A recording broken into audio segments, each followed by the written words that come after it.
Good morning, everyone. There we go.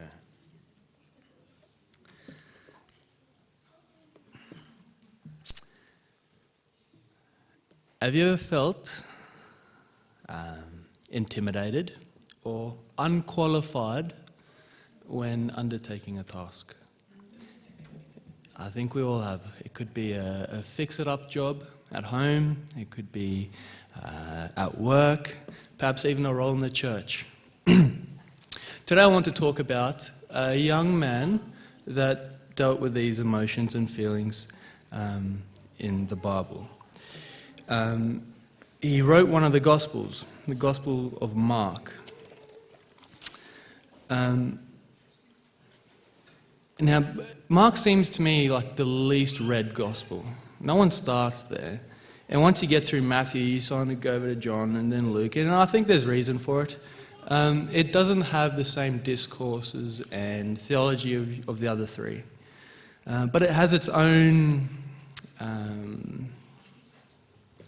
what's the word I'm looking for? It has its own thing.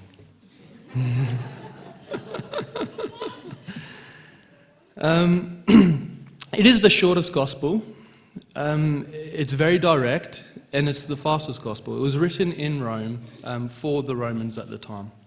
The author doesn't appear in the book, and in fact it doesn't appear in the other gospels either. The first place it appears is when Luke mentions him in Acts. And if you have your Bibles, we'll turn to Acts chapter 12, where we'll find him.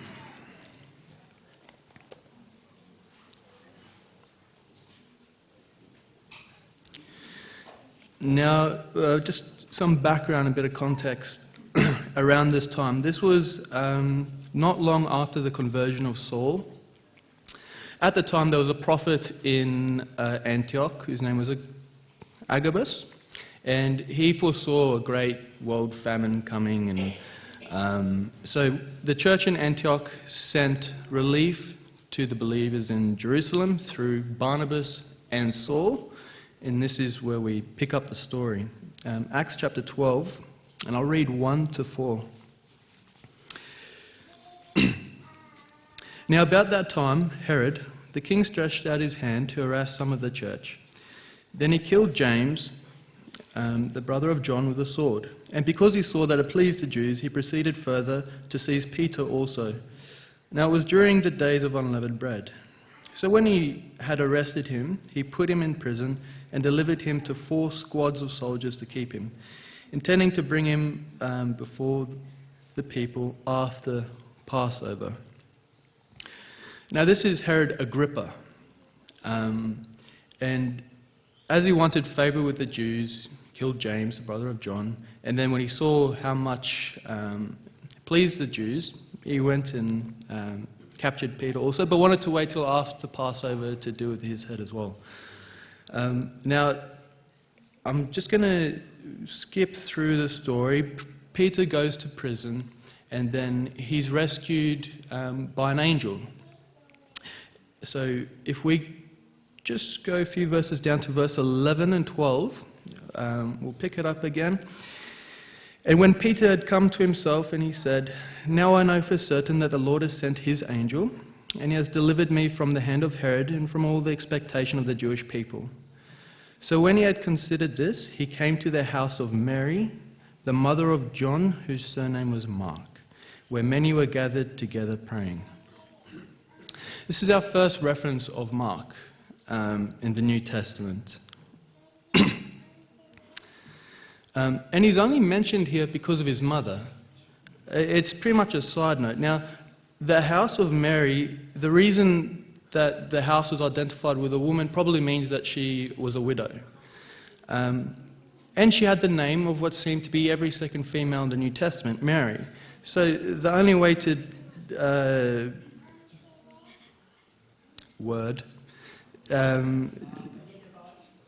the only way to discern her from other Marys, Luke mentions her son, John, also known as Mark.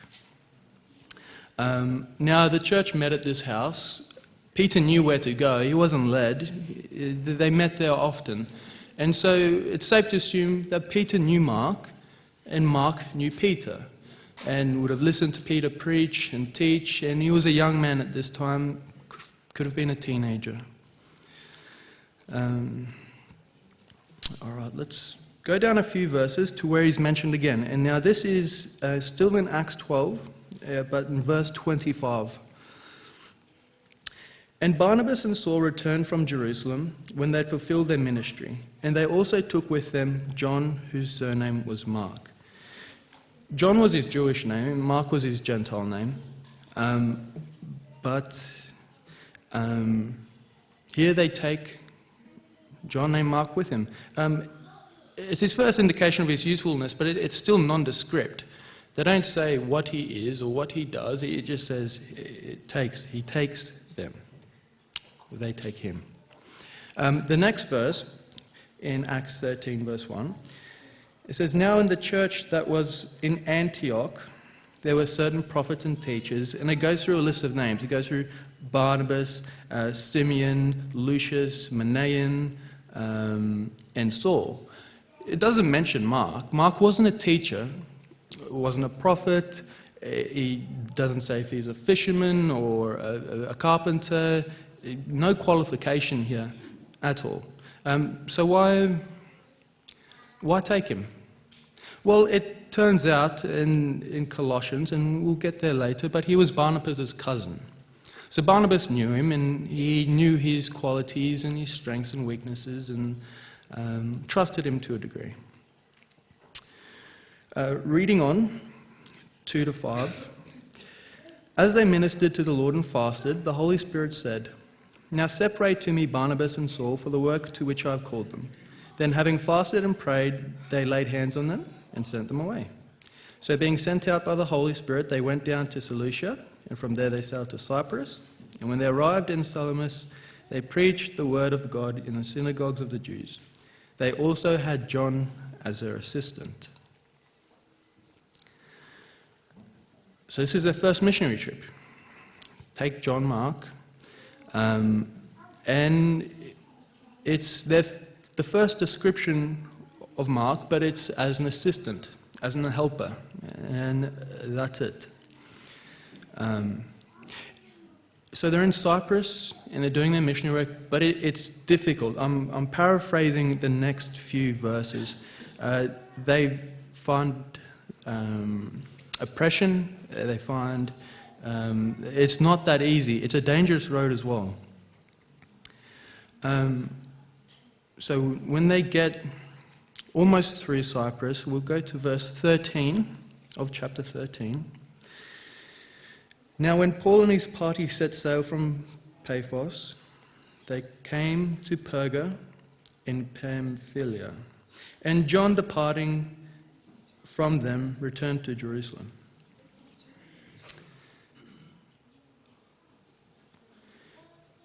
John leaves, goes home. It doesn't say why in the verse, and later we have some indication why.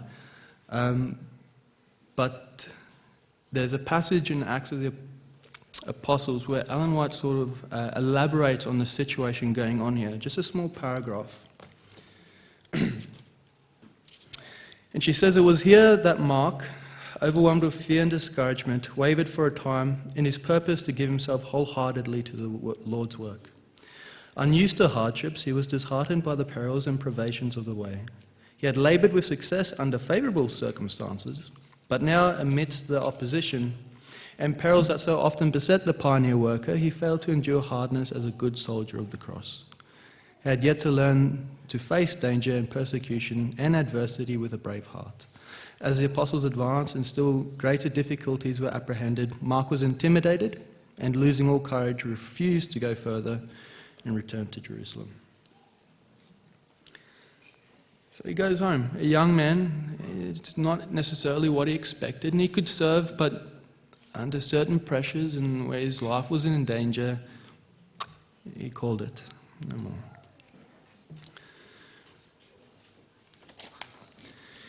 Now, we don't hear about Mark for a few years after this.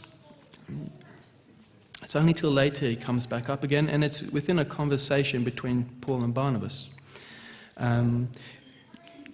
Just a few chapters later, in chapter 15:36 to 41. Now this is some time later. Then after some days, Paul said to Barnabas, "Let us now go back and visit our brethren in every city where we have preached the word of the Lord, and see how they are doing." Now Barnabas was determined to take with them John, called Mark. But Paul insisted that they should not take with them the one who had departed from them in Pamphylia and had not gone with them to the work. Then the contention became so sharp that they parted from one another, and so Barnabas took Mark and sailed to Cyprus. But Paul chose Silas and departed, being commended by the brethren to the grace of God. And he went through Syria and Cilicia, strengthening the churches. The contention became so sharp that disagreement became so heated that they couldn't work together anymore. Paul and Barnabas couldn't work together. They disagreed. And so Barnabas takes John Mark, Paul takes Silas. Again, Ellen White commentates and says, "The desertion caused Paul, of Mark, to judge Mark unfavourably, and even severely for a time. Barnabas, on the other hand, was inclined to excuse him because of his inexperience. He was a young guy. He felt anxious that Mark should not abandon the ministry, for he saw in him qualifications that would fit him to be a useful worker for Christ." So Barnabas obviously saw, although Mark was young, there were talents there. That complete discouragement, that it wouldn't be beneficial even to his own spiritual life, to keep him busy, to keep him involved.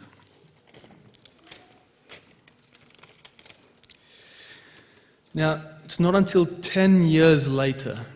We don't hear from Barnabas for another 2 years. We don't hear from Mark for another 10 years.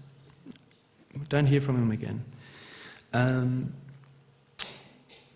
And it's not until it's in a letter from Paul, while he's a prisoner, do we hear Mark being mentioned. And so we'll go check it out. It's in Colossians chapter 4.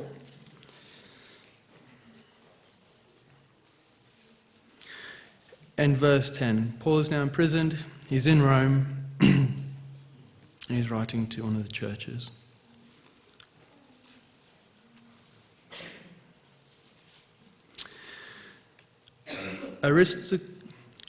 Aristarchus, my fellow prisoner, greets you, with Mark, the cousin of Barnabas, about whom you received instructions. If he comes to you, welcome him.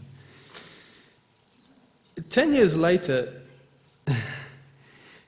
the unqualified deserter is with Paul in Rome. He's one of his companions. Now, what on earth happened? I would have loved to be a fly on the wall to when these two somehow mended their relationship. And it's so much so that Paul even trusts him, where he says, if he comes to you, welcome him. Paul's going to send him to this church. He's going to send Mark on a mission. That's how much he trusts him now.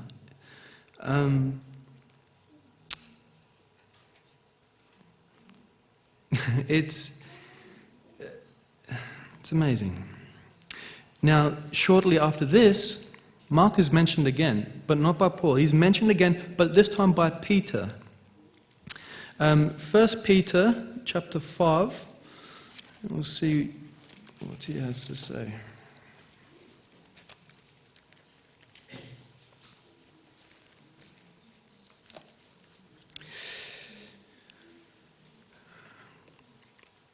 First Peter chapter 5 verse 13. She who is in Babylon, speaking of Rome the city, elect together with you, greets you, and so does Mark, my son. The reason Peter uses the word Babylon is because the persecution at this time was so great that they had to speak in code. He's in Rome, well, she who is in Rome, and he calls Mark his son. Now, he wasn't his literal son, but he was his spiritual son. And now to think that Mark is in Rome with another apostle where the persecution at the time was the worst, after he'd run away for the same reason for much less 10 years prior. Now, if we backtrack, I think it's safe to assume that Peter was Mark's spiritual father or mentor back in his mother's house, when Peter would visit and preach. And it's significant because early church history writers mentions that Mark took a lot of the book of Mark came from the stories from Peter. The book of Mark was influenced by Peter's first-hand accounts. Peter and Mark spent a lot of time together as a young man listening to him, and when he was older and he was in the mission field. A couple years after this, Mark is mentioned again, and this time by Paul during his second imprisonment.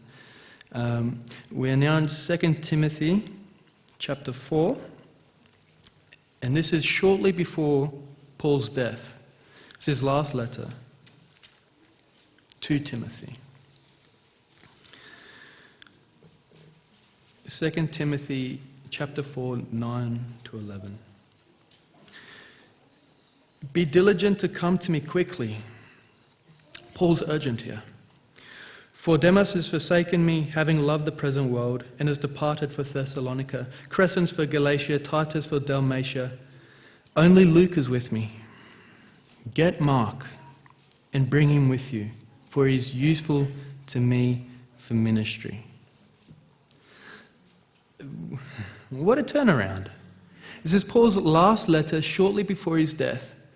All his friends have deserted him. Only Luke is with him. And he calls for Timothy with urgency, but he makes a point, bring Mark, because he is useful to me. The same guy who he fought tooth and nail not to take with him years prior and to separate from his partner at the time. It is the story of the restored deserter. We have all at some point deserted what we knew to be right, what we knew should have been done, to some point, to some degree, some level. We're all recovering sinners. If God can use an unqualified deserter to write one of the Gospels and become one of the friends and companions of not only Paul but Peter, then God can use you, young or old, for anything. To take a Sabbath school lesson, to take part in evangelism, to build a church. We're all unqualified. We all feel unqualified. We all feel inadequate. But we all have the ability to be a restored deserter. And that is our gift. Amen.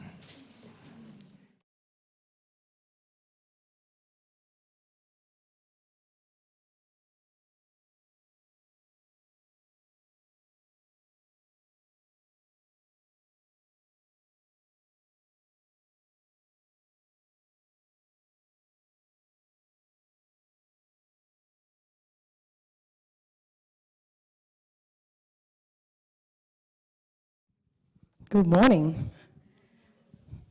I feel a bit funny standing up here. I kind of just want to pace. Life can be pretty hard to navigate at times. I'm sure that you've all experienced different things, and you can probably agree with that statement. And I'm not going to speak about one Bible character today, but I'm here to talk about 3 traps. All right. You will have all heard how to trap a monkey. It's a very old fable. I'm sure I've heard my dad use this story in many a kids' gig down the front here. So I'm talking about 3 traps, and each has an analogy, and they're all trapping animals. So I'm a, whole food, plant-based, animal advocate, tree-hugging person, so it's not about killing animals. Hopefully you can get the deeper meaning. How to trap a monkey. So if you chain a jar full of peanuts and you put it somewhere where the monkeys all like to gather, the fable goes that the monkeys come, and monkeys, they're clever, but they get this funny thing going on where when they see the peanuts, they get their hand in the jar, and we all know the story, and their hand's in there, and they actually use a jar that has a smaller opening up the top so they can fit their hand in, but if they have any peanuts, they can't pull their hand out. And so the monkey will be there trying to get the peanuts out, and he can see the trapper coming, and the trapper's coming, and he's getting more and more frantic, and he's pulling, and he's pulling, and he's really stressing out. But the monkey does not let go of the peanuts. He can let go of those peanuts at any time he wants, but he doesn't let go of the peanuts, and he gets caught.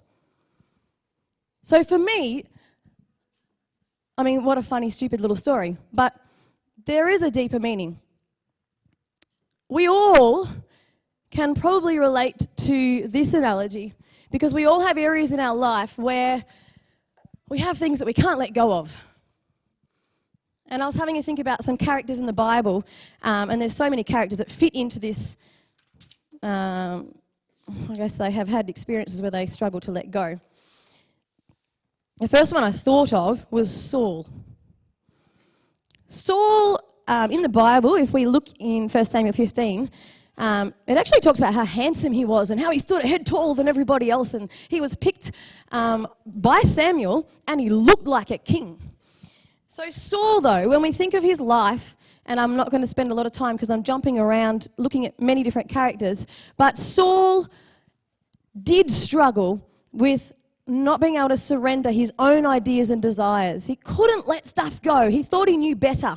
We think of a couple of examples where he ignores instructions or he justifies himself.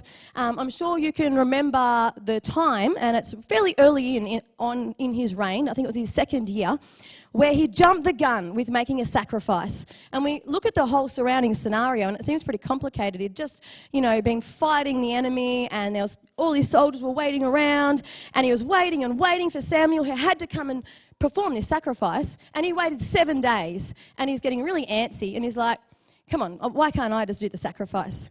The instructions were clear. He wasn't meant to do the sacrifice, but he did it anyway. He thought he knew better. Samuel came and was pretty cranky. Said he'd done the wrong thing. He disobeyed God. We have another example of Saul doing the same thing, jumping the gun, thinking he knew better. And this is when, after fighting the Amalekites, which were one of the most wicked nations around, and obviously we get this impression because they had to destroy everything, animals, all the spoils, all the people. I really struggle with this sort of thing, and we all have our own struggles, but we have to trust, obviously, that God knew best, and there was a good reason for it. King Saul didn't do that, did he? He thought he knew better. So Samuel came and, again, this is when he actually tore his garment and said, that's it, you're done. You're not going to be king anymore because you didn't follow God's instructions. You thought you knew better. You couldn't let go of your own will. So he didn't kill the king, King Agag, and he spared a lot of the spoils he thought he could make do with. And then Saul's life just continues down this same pattern where he just can't surrender. He holds on to his own will, but he's actually deeply insecure. And later on, when he's hunting for David, it's this constant, hiding in the caves. Oh, I'm so sorry. Yes, I've done wrong. Oh, but he gets angry again, and he just can't let go. Then at the end of his life, we see him consulting a witch, which, again, is another area where it's very clear that he's insecure within himself, but still doesn't surrender to God's will. The next person that I thought of, and, we could go through the scripture and pull out so many different characters because, just like us, there are many examples. Jonah was another guy, and we all know the story of Jonah. Very obviously struggled to surrender his own ideas and willpower, didn't he? He didn't want to go to Nineveh, went to Tarshish instead, thought he knew better. And I'm not going to go into that too much. Really, it was just God's grace that gave him the second chance, because he should have, should have died, should have missed out. Another one that we thought of is Ananias and Sapphira. We don't have a lot of detail with this story, but we do know that, again, they'd made a commitment, they had great intentions, but they didn't let go. They couldn't let go of thinking that they knew better. And they had a pretty awful sort of ending because of that. I've got 3 traps, so I'll keep talking. I hope I'm not talking too fast. As I was thinking through my own life, we're all guilty of this whole not being able to let go of our own ideas, even when we know that we might not be doing the right thing. I keep banging on about this to my kids. Do what you know is right, over and over, and hoping one day it's going to get through. One really quick story that reminded me of this whole idea was when I was actually, I think I was about grade 3 or 4 at a little public school with Josh. And we were waiting out the front for Mum, and everyone kind of had already been picked up, and we were chilling out there, and a scary man in a yellow car came and parked opposite where we were waiting out the front of school. And I was sitting here with Josh, and the man had a really scary face. We kind of just pretended we didn't see him. And then he poked his head out the window and was beckoning us to come. And I remember looking at Josh, and Josh was like grade 2 or whatever. He was pretty little, and he was scared, and I was scared. And we're like, what are we going to do? And I remember him opening the door and coming out across the road to get us. And Josh, being the goody two-shoes that he was like, let's tell the teachers. But I was like I knew that was the right thing to do, but I was a bit embarrassed, and I thought I knew better. I'm like, no, let's run for the tunnel. So we jumped over the fence, and we scrambled for the playground, for the tunnel. And we were lucky, we were praying, probably both of us, I know I was, that Mum, just as we were getting into the tunnel, which was the wrong thing to do because he'd crossed the road and was trying to get over the fence after us, Mum came in, and we're like, oh, phew. He went back in his car and zoomed off, and we chased him. And we found he had just got out of jail. He had a criminal record. So we were really lucky that day. But I think, I was only a kid, but I didn't do what I knew was right, I should have gone to the teacher. I don't know what I was thinking. I obviously just thought I could hide from the bad guy and everything was going to be all right. Anyway, next trap. There's my arrow. Trap 2. How to trap a frog. This term actually, this phenomenon is called poikilothermia. Does anyone know that? What poikilothermia is? You know that? It's about the frog in the hot water. So this is actually legit. They've tested it many times. If you put a cute little froggy in a pot of cold water, he's swimming around and he's happy as Larry. There's no lid on the pot. The pot is not too tall. The frog can jump out at any time. If you heat up that pot at such a slow little increment that he doesn't even notice the water's getting warmer and warmer and warmer, that frog will boil to death. That frog can get out at any stage, just out he goes, he's safe. Does he do it? Silly frog.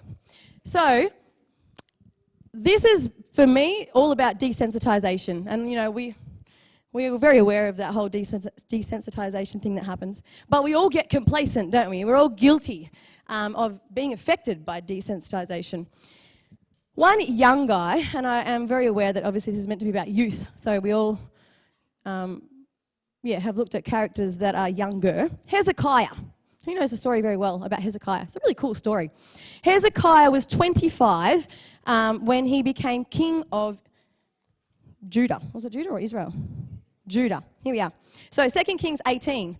It actually says in chapter 18 here, he trusted in the Lord God of Israel, so that after him was none like him among all the kings of Judah, nor who were before him. For he held fast to the Lord. He did not depart from following him, but kept his commandments, which the Lord had commanded Moses. Blah, blah, blah, blah. It goes on about how he prospered, blah, blah, blah. And there's quite a lot of detail in the story about Hezekiah. You might be familiar with how Sennacherib, so he obviously didn't want to be subject to, was it the Philistines? It was Assyria, sorry.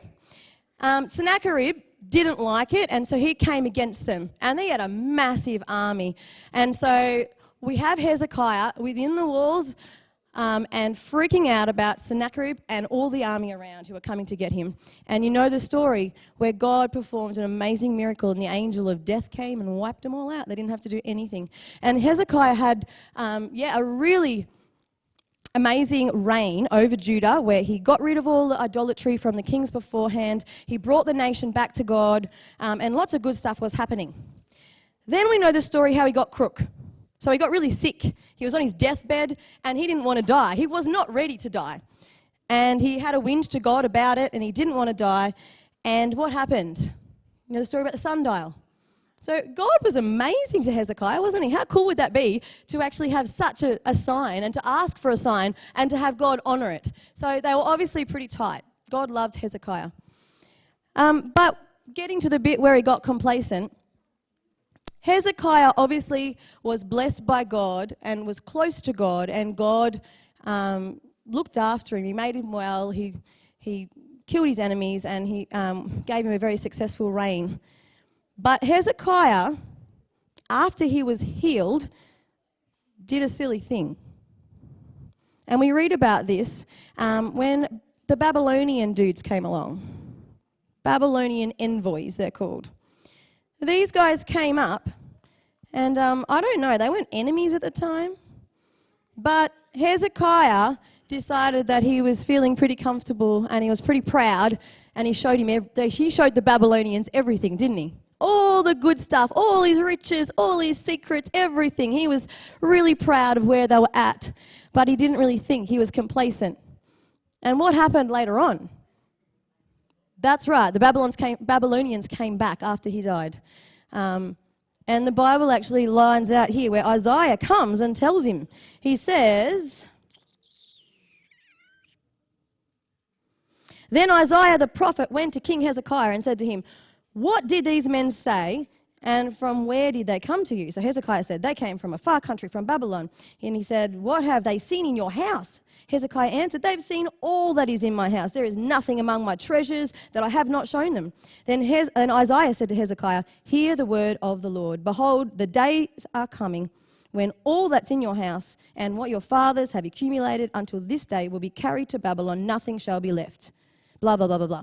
So, silly thing. But I can relate to Hezekiah in some ways, because how easy is it when everything's good and God is looking after us and we feel like, we're chugging along in life, to get a bit complacent?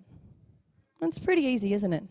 To forget, like when you're struggling and you're having a hard time and you're crying out to God to help me with this, save me from that, whatever, that's when you're like, I don't know, you feel a bit closer to God. But when everything's cruisy, it's really easy to be like the frog and, you get pretty desensitized. One quick story. Another example from the Bible. Disciples. Right when Jesus needed them. They'd been living with Jesus for how long? They were the closest friends.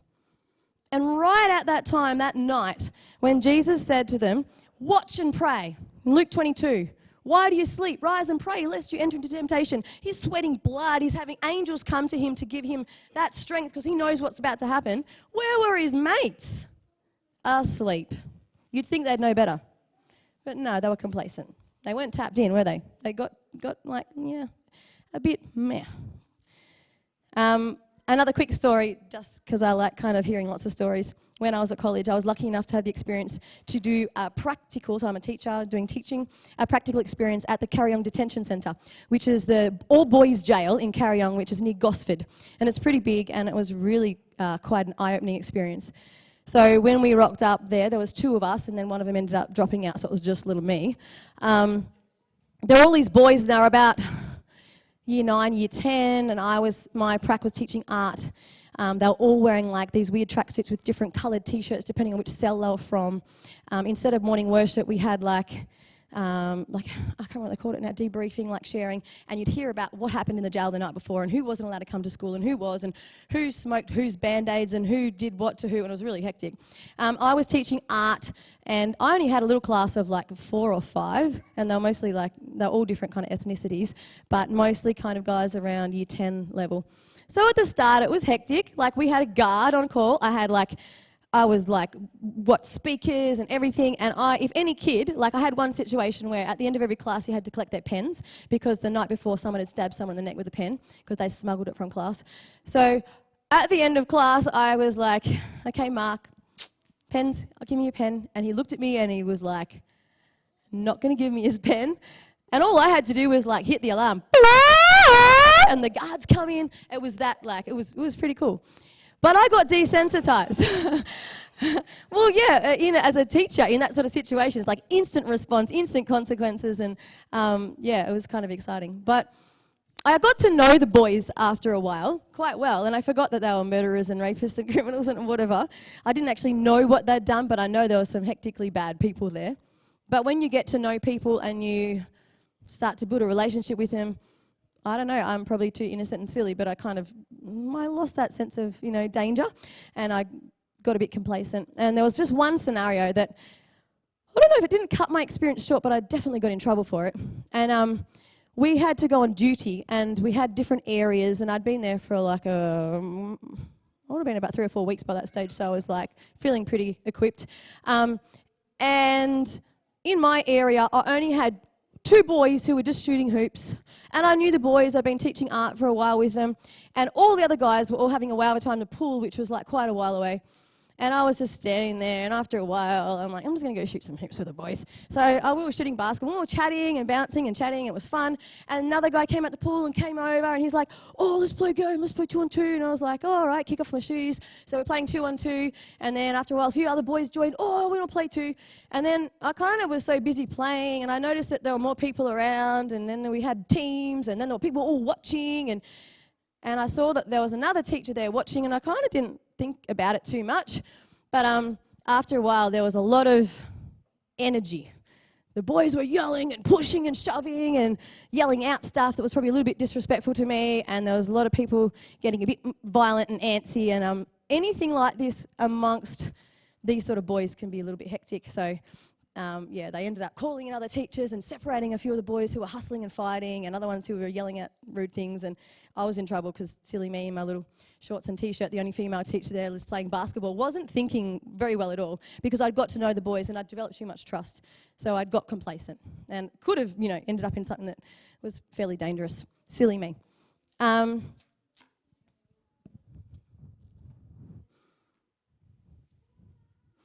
Trap 3. I don't know if you've heard this analogy or this fable, but Eskimos catch wolves. Are there wolves with Eskimos? The story is talk about Eskimos catching wolves, so we'll go with that. How to catch a wolf, how to trap a wolf. You put a piece of meat out in an area where you know the wolves will come, but you hide a really sharp dagger in the meat. So when the wolf comes, he starts licking the meat and he's excited. You obviously have to attach it or whatever, and he's tearing at it, and there's blood oozing, and it's pretty delicious. But after a while, there's that knife hidden in there, and he's into the meat so much he doesn't realize it's actually cutting his tongue.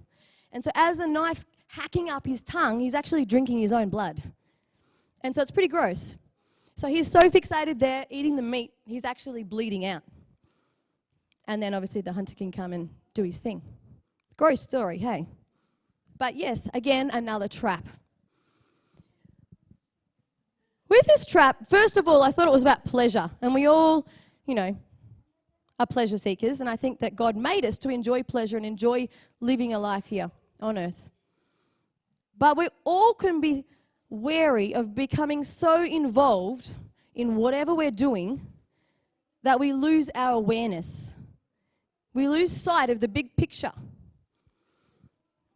I quickly just thought of Samson, because that's the most obvious example when we're talking about Bible characters, and he was quite young as well. We always hear about Samson, all the wrong things he did and all the gruesome things he did, but he actually judged Israel for 20 years. So he did do the Lord's work for quite some time there. Again, in Samson 14, one of the first things we hear about him is how he wanted to go and marry from the enemy camp, didn't he? He got the hots for the wrong girl. And we are left with this impression that that was a wrong thing. But the very next verse, it actually says this was God's plan. I don't know if you've read that next verse, because that was the way that he was meant to kind of then start his whole work with fighting the enemy. But this idea that Samson was a pleasure seeker or couldn't control his desires, especially for the wrong type of women, very much was carried through the whole book, wasn't it? Because he ended up with Delilah, who was a harlot. And I think in this instance, like, he'd done a lot of things that were very much attacking the enemy, which was sort of the purpose and part of what he was meant to be doing, I realise. But when he was with Delilah, he did lose sight of what he was meant to be doing, didn't he? And he lost that awareness because he ended up spilling everything to Delilah, and that brought him to his demise. And yeah, it's a really sad story. I don't really like the story of Samson, but I think it's a good example of this losing your awareness because you become so involved and preoccupied with whatever you're doing. Solomon is another example, I think, of this same thing. When you get so busy, you leave God out, or you get so stuck in what you're doing. Solomon definitely lost sight of God for a while there, didn't he? Despite his wisdom. So we have in 1 Kings, it talks about how he fell in love with he had many wives. 1 Kings, I had a little marker here. I'll read you. 11. But King Solomon loved many foreign women, as well as the daughter of Pharaoh, women of the Moabites, Ammonites, Edomites, Sidonians, Hittites, and from the nations of whom the Lord had said to the children of Israel, "You shall not intermarry with them, nor they with you. Surely they will turn away your hearts after their gods." And Solomon clung to these in love. He had 700 wives, princesses, and 300 concubines, and his wives turned away his heart. So that spells it out pretty clearly, doesn't it? He got lost. He left God out. And I'm not going to go into stories in my life where I do this, but I think out of all the traps, this is the one, not that I'm a massive pleasure seeker at all, but I find that I have a tendency to leave God out, which is easy to do. I get so busy and so stuck in all the things I think I'm doing, and most of those things I think are coming from good intentions and I'm serving others. But how easy is it to get so just preoccupied and busy that you leave God out? Well, we all do it, I'm sure. So, real quick summary, because I know that we're going over time. Don't get trapped. Number one, details matter. So, think about the monkey not wanting to let go, wanting to do his own thing despite knowing it's a stupid thing to do. He still wanted it. He wanted those peanuts. He could see the hunter. He didn't let go. Stupid behavior, but we all do it. Contrast like people like Jonah and that get stuck on their own thing to Daniel. I mean, Daniel, every detail was paramount. He didn't even shut his door like when he wanted to pray to save his soul. Save himself, sorry. His soul was definitely saved. He, he could have eaten a bit of the food offered to idols, couldn't he? I mean, seriously? No, every detail, he stuck to the letter of the law, and God honoured it. So you can definitely contrast, Daniel to some other examples like Saul that we have, who thought that he knew better. We need to do what we know is right. Number two, think about the next trap, which was what? The frog, poikilothermia, frog in the hot water. So we need to stay sensitive. So in the good times, don't forget what God's done for us. Don't wait until it gets really hard to be like, oh, God. We need to be, even in the good times, remembering and not letting ourselves fall into that complacency trap. And number three, what was the trap? The wolf, cutting up his own tongue, sucking and drinking his own blood till he dies. Awful story. But yes, stay connected. Don't be so involved in our own lives that we lose awareness and then we just leave God out of the picture. Because we could be doing good things, couldn't we? But it's not good things that really matter. It's being connected to God. So don't get trapped.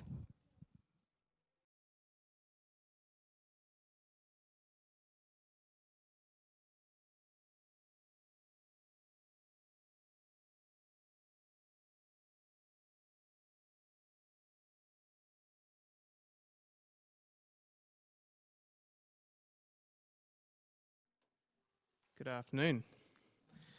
I have one more story to tell you. I want to explore what we know about a young man who's mentioned in the New Testament and reflect on what it means to honour God. His story begins with this story. I'm going to read it out for you. You'll probably remember it. At Lystra, a man was sitting who had no strength in his feet, lame from his mother's womb, who had never walked. The man was listening to Paul as he spoke, who, when he had fixed his gaze on him and had seen that he had faith to be made well, said with a loud voice, "Stand upright and on your feet." And he leapt up and began to walk. When the crowd saw that what Paul had done, they raised their voice, saying in the Lycaonian language, "The gods have become like men and have come down to us." And they began calling Barnabas Zeus and Paul Hermes, because he was the chief speaker. The priest of Zeus, whose temple was just outside the city, brought oxen and garlands to the gates and wanted to offer sacrifice with the crowds. But when the apostles Barnabas and Paul heard of it, they tore their robes and rushed out into the crowd, crying out, saying, "Men, why are you doing these things? We also are men of the same nature as you, and preach the gospel to you, that you should turn from these vain things to a living God, who made the heaven and the earth and the sea and all that is in them."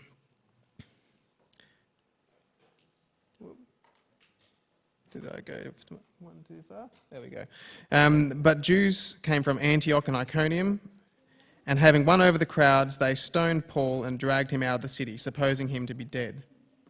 But while the disciples stood around him, he got up and entered the city. The next day he went away with Barnabas to Derbe. After they had preached the gospel in that city, and he had made many disciples, they returned to Lystra and to Iconium and on to Antioch. So that's in Acts. Imagine being a spectator to that situation. Sounds pretty violent, bit of mob violence for everyone. What would you think of Paul if you were just another guy in the town? And do you think your family background would make a difference to your opinion?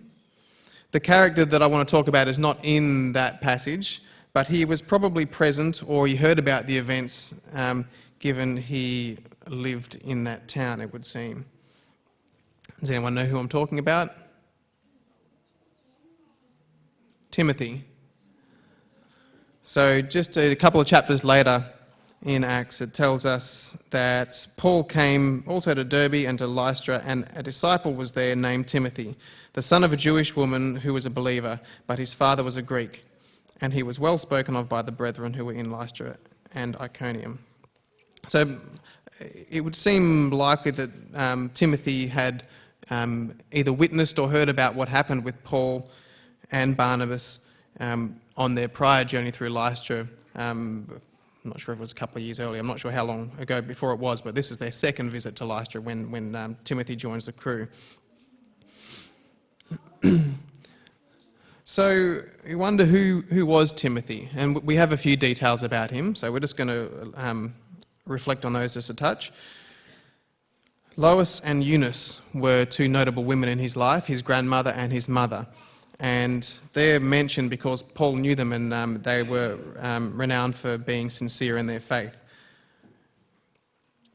It seems that he was taught the scriptures from a young age. Paul does mention that, and it's that mention that comes just before the passage that we're familiar with, where Paul says, "All scripture is inspired by God and profitable for teaching, for reproof, for correction, for training in righteousness, so that the man of God may be adequate, equipped for every good work."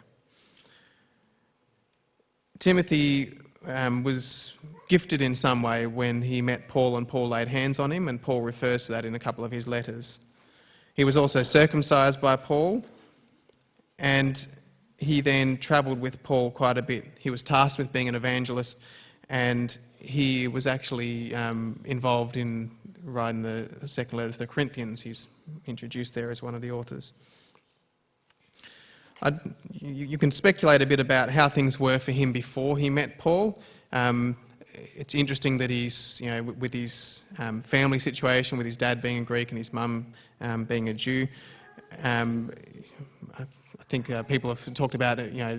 His dad probably wasn't a proselyte, given Timothy wasn't circumcised at the time when Paul came through. So I get the kind of feel that he may have been a bit on the periphery of the religion that he was brought up to believe.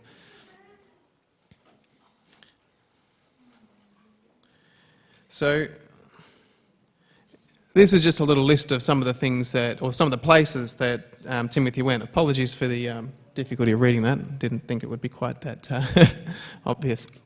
So I'll just run through some of the places he went. So he went with Paul on his journey through Phrygia, Galatia, Mysia, also to Troas, to Philippi, to Berea. He followed Paul to Athens. He was sent by Paul with Silas on a mission to Thessalonica, and also went with him to Corinth. He was noted to be with the Apostle Paul in Ephesus, and he was also sent on another mission by Paul to Macedonia, and he was afterwards accompanied by Paul in Asia. He was with the Paul when he was in Rome. He joined him there, and it seems he may have suffered imprisonment with him there at some stage as well. So I get the impression that from the time that Paul met Timothy, Timothy was a man of conviction and action. He lived and travelled supporting Paul in his mission to spread the gospel. And he stood by Paul when others didn't. I think Lourich actually mentioned a passage there talking about Paul calling Timothy to him, but saying that everyone else had deserted, not Timothy, Mark, to him at a stage when everyone else had deserted him. So, yeah, they were both alike in continuing to support Paul there. And both he and Paul in that 2 Corinthians verse mentioned that their work was unlike others, that they, I'll read the passage. It says, "For we, not like many, peddling the word of God, but we from sincerity, as from God, we speak in Christ in the sight of God." So that they didn't see themselves as people who were bartering or trading or getting their income, or their way of living wasn't earned from the gospel so much, or from giving something to someone else to gain something in return in an earthly sense, but they were in all sincerity trying to speak the word of God.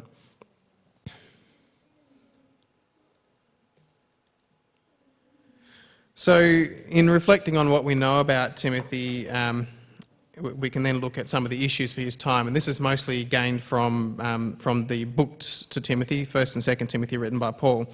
And so we get a feel for the issues he was dealing with. Some of those are, and I'll just run through them briefly, he was dealing with doctrinal difficulties, confusing doctrines, people who were ignorant, claiming to be teachers and having knowledge of things that they didn't really understand. He's also dealing with apostasy and false teachers, people leading other people astray. He had to deal with the prevalent issue of men being more interested in themselves than God, self-seeking, which I think is a continuing theme today. He had to deal with people who didn't really want to listen to what was true, but were more interested in a good yarn and having their ears tickled. He had to deal with people who were deliberately combative to the gospel. Paul warned him about some certain people who he was challenged by, and recommended he be careful of them when he come in contact with them. He had to deal with issues of administration in the new church at that stage, particularly women in the church, elders, deacons, the governance of the church at the time, how to relate to the secular authorities, and how to sort of manage some social issues like the care of widows.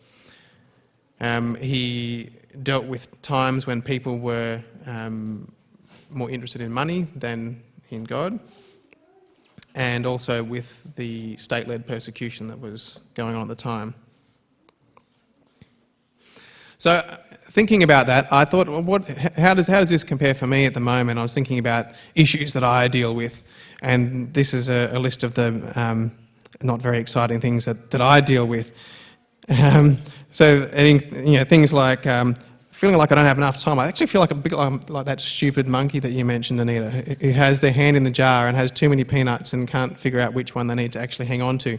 But I find I struggle to have time to do all the different things that I want to do, whether it's engaging in my different hobbies or focusing on keeping up to speed with things at work and learning new things and doing my job better, or spending time with my family.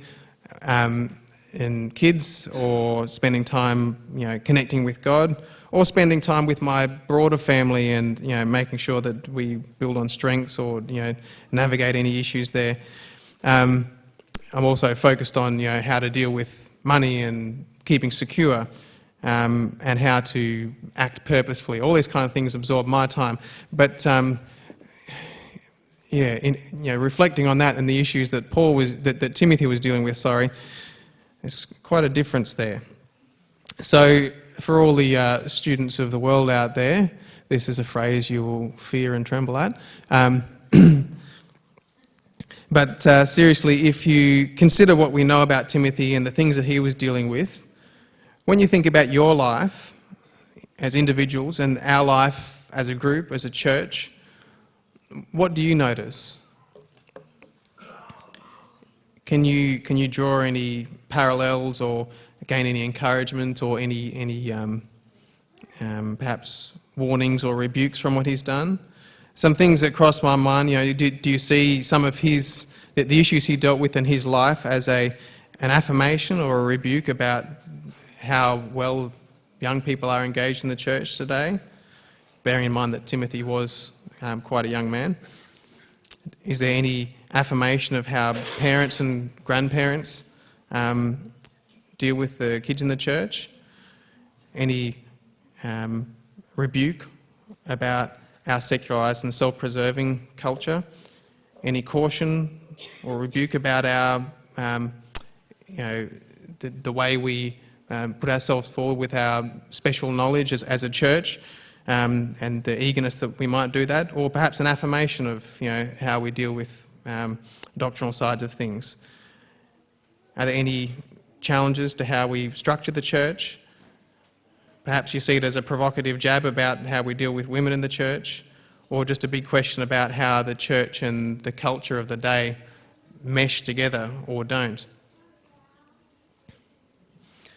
When I read through there, I guess I'm affirmed a bit just about how Paul talks to Timothy, and some of the issues of the day were actually caring for one's own family members. He mentioned that when he talks about widows in the church and it being important for family to support each other. But I'm somewhat disturbed or unsettled by some of the things he mentioned, not because they're bad things, but because it sort of points me in the direction of where things need to be done more. So things like the degree to which advocating for sound doctrine was encouraged, and how Paul talks to Timothy about being ready in and out of season to talk these things through and to know what you're talking about, balanced by the rebuke to those who don't actually know what they're talking about but think they do. How do you know that you know what you know? So I find that stirs me up a bit. Also, the idea about how we deal with our money and our wealth, and being careful not to get caught in the trap of enjoying the blessings that we have at the expense of forgetting who God is, and I guess like Solomon, getting too tied up in that. I'm also disturbed by the idea of having the appearance of godliness but not the power of it. And I'm probably... The most unsettling thing is how dedicated Timothy and Paul both seem to be in their single-minded pursuit of the gospel and sharing that with others. So I wanted to bring us to the idea of who Timothy was, and his name actually means honouring God. I didn't know that before.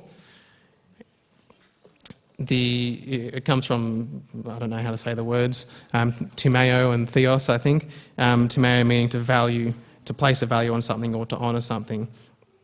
And I think that through Timothy's life we see a man who did honour God through his actions. In Isaiah 29, we're reminded, and this is, I think, something that Jesus quotes a few times in the Gospels as well, that, and this is just my little paraphrase of what it says there, but that honouring is more than providing lip service. It requires that we engage our hearts, and reverence is more than simple unthinking practice of tradition, but actually doing things intentionally and purposefully. So I guess the question to take home today that I wanted to think about myself and I'd like you to think about is, how do we live to honour God? There are a few passages that I find encouragement from in Timothy, and I've written them here. So one is to 2 Timothy 2:22, where it says, "Now flee from youthful lusts and pursue righteousness, faith, love and peace with those who call on the Lord from a pure heart." 1 Timothy 1:5 says, "But the goal of our instruction is love from a pure heart and a good conscience and a sincere faith." And 2 Timothy 1:7 says, "For God has not given us a spirit of timidity, but of power and love and discipline." So how do you live to honour God? That's something to think about.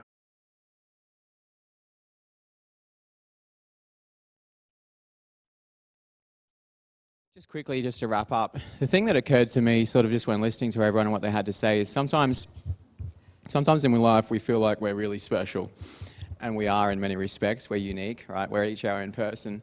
But then when you sort of look back in history and you think all these Bible characters, this is thousands and thousands of years ago, and you're like, well, life is so different today. And in some respects, yes, but in many respects, no. And I feel as though sort of just being reminded of some of those stories, each one of us are facing pretty much exactly the same challenges as what people were all those thousands of years ago. And you look at those people and you're like, oh, silly people, why did you do this?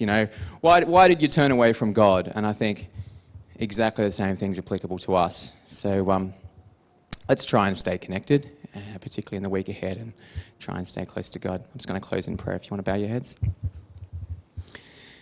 Dear God, thanks so much for the freedom of being able to come here and worship you and being able to talk openly about you. Just ask that you draw close to us, help us to stay connected, help us to remember the number one thing, what's most important in life, and what's happening in our future. And just ask that you bless us and help us to be able to represent you, and be with us in the week ahead. Amen.